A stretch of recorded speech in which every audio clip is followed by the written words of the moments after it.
ખાસ કરીને ગઈકાલે ગોંડલમાં બેઠક મળી હતી ત્યારબાદ હવે શું ચેન્જ? ગોંડલમાં બેઠક મળી હતી તો રાજકીય લેવલે બેઠી હતી, બરાબર છે. અને અમારું સ્ટેન્ડ તો એક જ રહેશે કે કૃપાલાભાઈની ટિકિટ રદ કરો. અને અમે તો કરવાના જ છીએ અને વિરોધ ઉપર પણ આવશું, કેમ કે અમને એવી આશા હતી કે જયરાજભાઈ જો બેઠક કરે છે તો ક્ષત્રિય સમાજના દીકરા છે તો બેઠકમાં કંઈક ને કંઈક અમારા ફેવરમાં આવશે.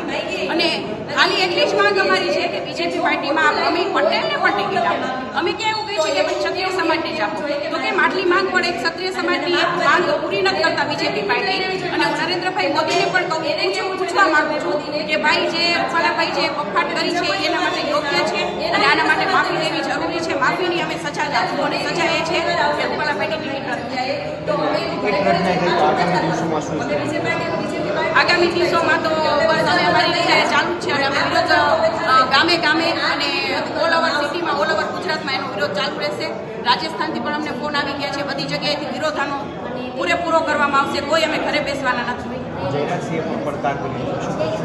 જયરાજભાઈએ પડકાર કર્યો છે તો હવે પડકાર શું કામનો? જે હતું એ કાલે જ હતું. અને જો આપને બધાને સત્તાનું જોર હોય તો હું પણ એક ક્ષત્રિયાણી રાજપૂતની દીકરી છું, બરાબર. હું પણ કોઈ પોલીસથી ડરવાવાળી વ્યક્તિ નથી. તો મારા ઘરે પોલીસ મૂકી દીધો, મેં કાંઈ મોટો ગુનો તો કર્યો નથી, બરાબર છે. તો જો મારો ડર નહોતો તો હું તો ત્યાં પણ એવું બંદોબસ્તી લોકોએ ગોઠવી દીધું હતું કે પદ્મિનીબા વાળા અહીંયા ન આવી શકે. શું કામ? અમને ત્યાં બોલાવવાના હતા અને અમને પૂછવાનું હતું કે આનું ડિસિઝન. અને અમને બધાને, મને એકને નહીં પણ આખા સમાજને જયરાજભાઈએ ત્યાં બોલાવવાનું હતું અને આખા સમાજ વચ્ચે ડિસિઝન લેવાનું હતું. જયરાજભાઈને કોઈ સમાજે કોઈ એવો આપી નથી દીધો હક કે જયરાજભાઈ આપ જે કહેશો એ અમને મંજૂર છે એવું. એટલે જયરાજભાઈનું જે આ મંતવ્ય છે એ તદ્દન ખોટું છે અને સમાજ એની સાથે કોઈ રીતે ઊભો નથી.